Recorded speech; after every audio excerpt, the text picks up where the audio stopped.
This is the correct religion. This is the religion that all of humanity needs to be a part of, Islam. And we will not stop until it enters every home.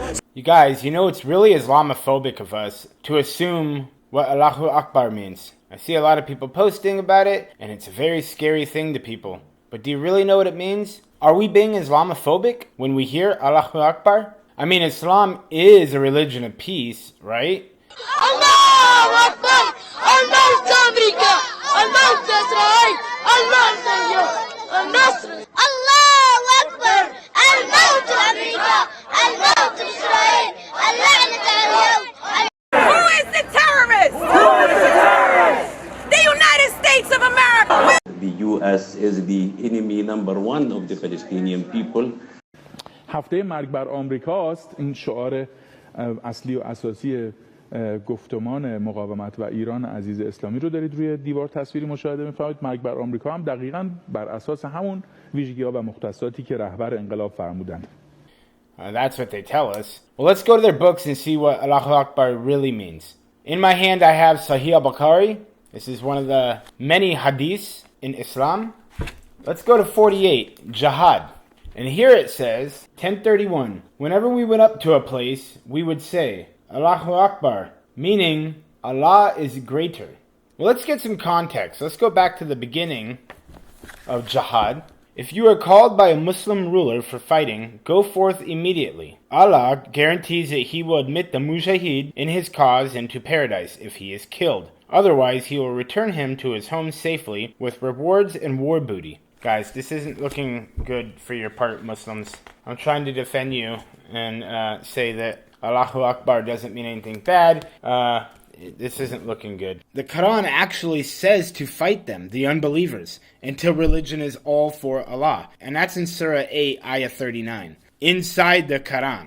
And in Robert Spencer's book, The History of Jihad from Muhammad to ISIS, on page 343, the Islamic Brotherhood says, in working to establish that Islamic State, Muslim Brotherhood members in the United States, quote, must understand that their work in America is a kind of grand jihad, in eliminating and destroying the Western civilization from within, and sabotaging its miserable house by their hands and the hands of the believers, so that it is eliminated and Allah's religion is made victorious over all other religions. So when you guys read the Quran and the Hadith, you start to see why, in modern day, these Muslims do what they do. The Western Muslims who are peaceful, who aren't like this, because not all Muslims act like this, or follow the what they are taught. They're not actually following what is written in the Quran. The ones who are the extremists, they're the ones who are actually following their book. It's not the same as a Christian extremist who go outside the fundamental teachings of our scriptures and twist it. No, they're actually staying to the words of the Quran. You guys have to read the Quran for yourself and the Hadith and listen to what the Muslim sheikhs and imams teach if you want to know what Islam really truly is. No, it is not peaceful. Not at all. And if you know the history of Islam, that would say everything right there. Also, if you're an apostate, if you leave Islam, if you accept Islam and you leave it, the Sharia law says you are to be killed. If you become an apostate and you turn against Islam, you are to be killed. Do you believe I should be put to death? I believe that the punishment for apostasy in a correct Islamic state is death. I believe that that's the correct. We did answer. I deserve to be killed because I left Islam and became a Christian. According to Islamic law, an apostate like you would be killed, yes. Okay, thank you. يعني قتل المرتد مو عشان يصير مسلم ومنها المرتد إذا ارتد يقتل إذا تاب من الردة يترك لكن هو يعاقب على هذا الفعل لأن فيه استهتار بهذا الدين فيعاقب على هذا العمل كما لو سب الرسول أو سب الله جل وعلا أو كذا فإنه يقتل لهذا الفعل وليس لأجل أن نغصبه. As far as the death penalty is concerned, that only if that person, after converting, if he propagates his new faith and speaks against Islam, then the penalty of death is there. People can't say, no, the rule for apostasy is that you can never be executed. That's not true. That's a lie. That's a lie as well. Why would we allow people to make people disobedient of Allah and potentially to go to the hellfire? I would say the execution of that person is much less than the thousands of lives that he will ruin that will end in the hellfire. I understand. You know what? It's interesting because... So let's go to Surah 47, Ayah 4. So chapter 47, verse 4. When you meet the unbelievers, strike off their heads, and when you have wreaked widespread slaughter among them, bind your captives firmly. Then either grant them their freedom or take a ransom from them, until war shall lay down her burdens. Surah 2, Ayah 191. Slay them wherever you find them. Drive them out of the places from which they drove you. Idolatry is more grievous than bloodshed. It goes on to say, fight them until idolatry is no more, and God's religion reigns supreme. Islam is what they're talking about. Fight them until Islam's religion is supreme. Surah 8, Ayah 12.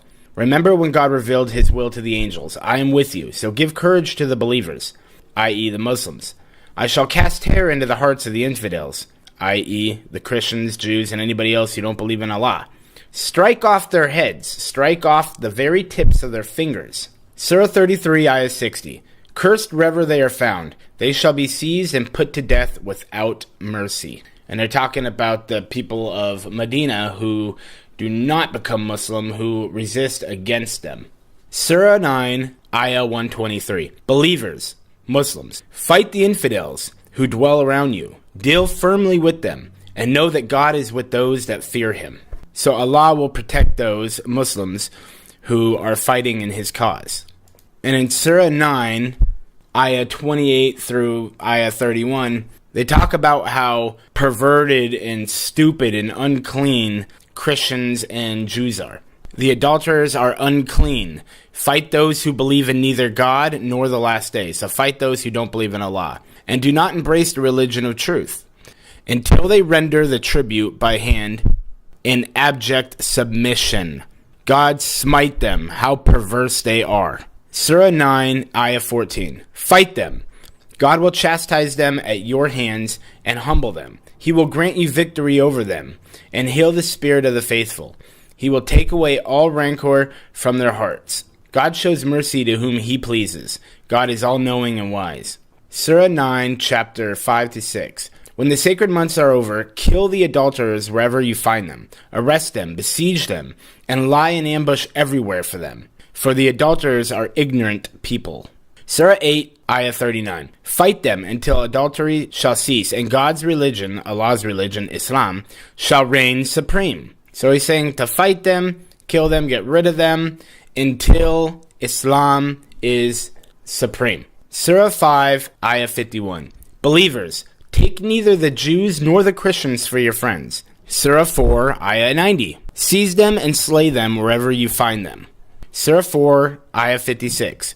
Those that deny our revelations will burn in fires. Surah 2, Ayah 216. Fighting is obligatory for you, much as you dislike it. But you may hate a thing although it is good for you, and love a thing although it is bad for you. God knows, but you know not. So fighting again is referring to the spread of Islam, to fight for Islam. You may not like it, but you're doing God's will. You're doing the will of Allah, and Allah knows better than you do, so do what you're told and fight. Because by force, Muhammad gave people three choices. You either join the ranks, you either pay a tax, jizya, and live under Islamic rule, or you can die. Doesn't seem like three very good choices. When Muslims go and conquer the adjacent country, what do? We kill them all? No. The Prophet says, the first thing you do is call them to Islam. If they refuse, then tell them Allah obliged upon you to pay taxation. In return, when enemy comes and attack your country, you don't fight. We Muslims protect you. Subhanallah, for this little money? Yes. And you enjoy sitting in your homes and in your country and live your life normally. But the ruling is for Sharia. So you do not open nightclubs, you do not fornicate. If they refuse, then we have to fight. And if we fight you, then we capture you, you become our slaves, and we take your land, and you take because you refuse. I give you two good options in the coming 40, 50 years when the Muslims become strong as they're supposed to be. In Islam, the Prophet Muhammad married a 6-year-old girl, consummated that marriage when she was 9 years old. Yeah. So you think that having sex with a 9-year-old is justified? Yeah, I mean, the thing is that so here, let me ask you a question. Okay, is the problem with I'm asking you a question. Well, I have to frame it. Okay, so do you have a problem with child marriage? Aisha says, I used to play with the dolls in the presence of the Prophet. And it says the playing with the dolls and similar images is forbidden. But it was allowed for Aisha at that time, as she was a little girl, not yet reached the age of puberty. Don't apologize for the truth and don't distort the truth. There are Muslims that try to deny this. Oh, he didn't marry Aisha as a young girl. Ya akhi, look, that's not the way forward. We don't lie for the sake of our religion. Astaghfirullah. We're not going to cover up the truth if people find it embarrassing. This is the reality. Deal with it. Our Prophet ﷺ married a young girl. It's their history. گفتید 5 سالش بوده نامزدش کردید. چرا انقدر زود نامزد کردید؟ 6 سال، 7 سال. چرا انقدر بچه؟ خدا این تعالی میگه خدا این تعالی ما با او دین اسلام ما با او تقاضا نمیکنیم. قانون اسلام دختر میتی پدر به هر کس رضا. دین اسلام میگه که هر وقت پدر 8 سال یا 9 سال 10 سال بر کسی که داد زن از بوشه. پدرم به یک شرط مرا قبول داره، میگه ده یک شرط را قبول دارم بچه تا بکش بیا در خانه من. انشالله هر جای باشه پیدا میکنی برمیگردونی؟ از کلش چرت میشه. هر جایی که بودم اونجا سرش بریدم نیست. و بعد دختر اگه دوست نداشته باشه فرار میکنه. فرار که کود زدنش. ما ترس نداریم از مردن، زدن، کشتن ترس نداریم. بر ما فقط یک گندشک زدن است. یا کدوم روی دیگه برای باز و کشتن میشه داریم. So in the Quran, it says that a Muslim man can marry, have sex with, and divorce a girl before she's even reached the age of puberty. Inside the rules for divorcing women and girls. Girls who don't even have a monthly menstrual cycle. Girls who haven't even started puberty. And listen to this clip of one of the mainstream YouTube Muslim apologists defending this. Saying that it's okay to have sex with little girls before they've reached the age of puberty, according to their Quran. When there are signs of physical maturity, it becomes permissible for the husband in Islamic law to have marital relationships or consummate the relation with his bride. And this is the example of the Prophet, peace be upon him. Do you know what precocious puberty is? Starting puberty unusually early. Is there anything in Islam that prevents you from, a man marrying a 5-year-old that started precocious puberty? You can arrange a marriage even as an infant, but that doesn't mean that sex is allowed. Could a man have a marriage to a 5-year-old consummated if she started precocious puberty? If she starts showing signs of physical maturity, then yes, that's permissible, as I said. What about age 4? If there are signs 3. So this is something that becomes biologically impossible because puberty, I have a study that shows it goes as early as 11 months. Well, that's something that the parents would not. The thing about Islamic marriage is that parents are involved at these ages, and when you look at the marriage of the Prophet, peace be upon him. Now inside the Quran it says, if you are in doubt concerning those of your wives who have ceased menstruating, know that their waiting period shall be 3 months. The same shall apply to those who have not yet menstruated. So it's saying the same shall apply to those who have not yet menstruated. So the waiting period is 3 months, even with girls, little girls, who haven't even started to menstruate yet, who haven't even started their period. Now, if you ever wondered why people say Muslims beat their wives or that it's permissible, well, within their own Quran, it teaches that men have authority over women, and if they don't listen, then yes, you can beat them until they are obedient. And it says this in their very own Quran. So if they try to tell you it's not true, buy a Quran, show them yourself. In Surah 4:34, it says, men have authority over women because God has made the one superior to the other, and because they spend their wealth to maintain them. Good women are obedient. They guard their unseen parts, which is why they wear hijabs and everything else, because God has guarded them. As for those from whom you fear disobedience, admonish them and forsake them in beds apart, and beat them. It even says, if a man invites his wife to sleep with him, and she refuses to come to him, then the angels send their curses on her till the morning. This is disgusting. It's basically using God to force women to have sex with them or scare them into having sex. Because if they don't, then they think angels are going to come and curse them till the morning time. And it's in their own books.